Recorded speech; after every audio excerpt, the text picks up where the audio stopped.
Welcome to the classroom, viewers. This is Windshear. This is a new series I want to start called Survivability, where I will detail typical mistakes people make on the battlefield, how to increase your survivability, what kind of mindset I'm in during these long, quote, kill streaks, and what I do to increase my longevity on the battlefield, and try to convey that to you, breaking down certain scenarios and situations and explain the rationale that you need to be thinking in order to increase your tactical advantage on the battlefield, increase your longevity, survivability.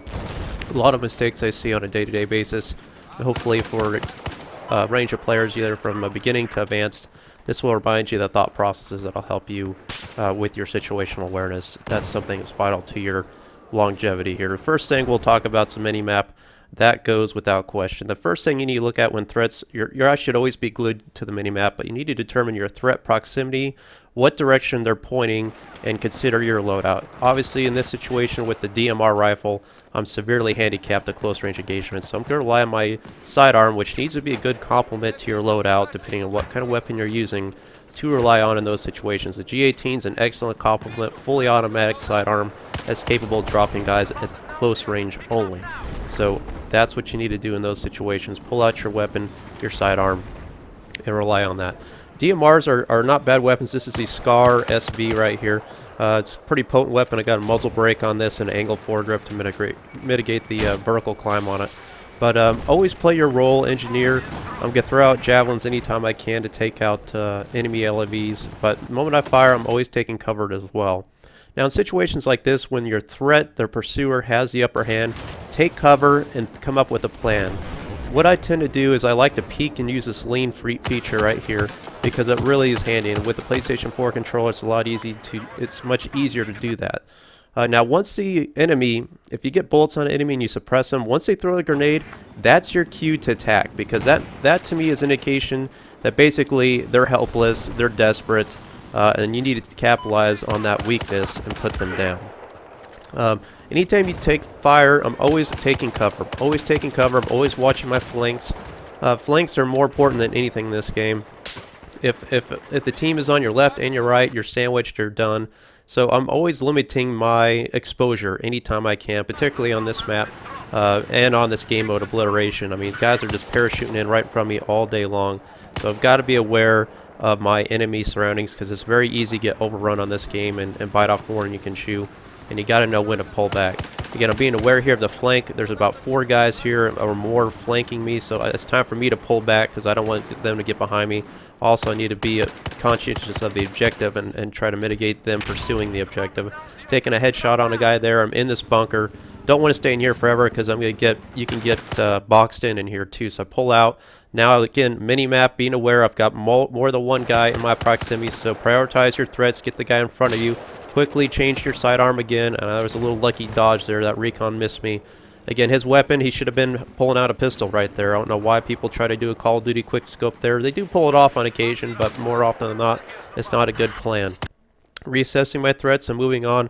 Always being aware of what's ahead of me, what's coming towards me. Anytime a guy spawns in on another guy, I always acquire that target, because first of all, they're usually seeing a black screen. We know what the spawning system's like in this game. It seems kind of broken, so easy kill. It sucks for them, but you know what? That's what you got to do. And now that I'm out of ammo, I got to prioritize and think of another plan. I got to objectivize and get another kit. Another thing here, if you got a tack light on your weapon, turn it off, because now I'm trying to spot this guy through foliage. I don't need to have my bright white light basically giving away my position. So remember, turn that off with the down direction button or whatever your key mapping is. Turn that off. And now I'm trying to objectivize and trying to get another kit, but I'm not just going to charge up there unless I'm confident that nobody's looking at me, that it's safe, and I'm aware of my environment before I go up there. Now I see this guy, that's the one I was going after. I spot him before I do anything. I always spot people before I shoot them. That's because anytime I can, I solicit the help of my team. I let them take the kill. I had 8 bullets. I mean, there's a chance there I could have missed. I would have been out of bullets, and then you're really up a creek. So I let somebody else take the credit for the kill there. It's no big deal. Let the other team, or let your teammates do the work for you. It helps a lot. Of course, it's a bolt-action sniper rifle. It's terrible. Now, look what's going on here. I'm taking fire from a sniper. Anytime you take fire from a sniper, I'm always zigzag running. You never run in a straight line. Zigzag, zigzag. get down below cover, get out of the open, try to figure out where he's at. I see him over there. Now I make a mistake. I run straight. Don't do this. I just told myself, don't break your own rules is what I'm trying to say here. The moment you run straight when a sniper's got a beat on you, that's when you get the bullet on you. And luckily I lived through it. It was a low hit. You know, luck is something to take in consideration with these kill streaks. But moment, again, you're suppressed, try to get some health regenerated here before you just start moving around. And be real careful about peeking the tops of these mountains or these little hills, because you know the snipers in this game, they will take your head off so quick. And I am a terrible sniper, so right now I'm just trying to survive as long as I can until I can get a better kit, because I cannot hit anything with these guns. So here's my next target. I just saw an enemy drop. Hopefully this guy's got a better kit, something I can use. So I'm going to try to run up here and get this kit without getting shot, which is always a trick here.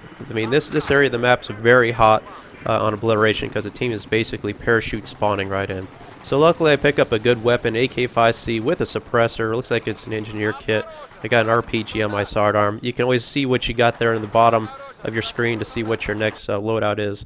So another lesson here is I see multiple targets ahead of me. Just don't go charging into clusters of enemies. That's just a newbie mistake. The next mistake I just make right here is don't fire an enemy unless you're absolutely positive that you can drop them.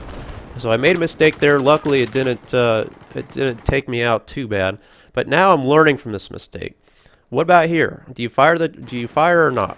You gotta ask yourself this question.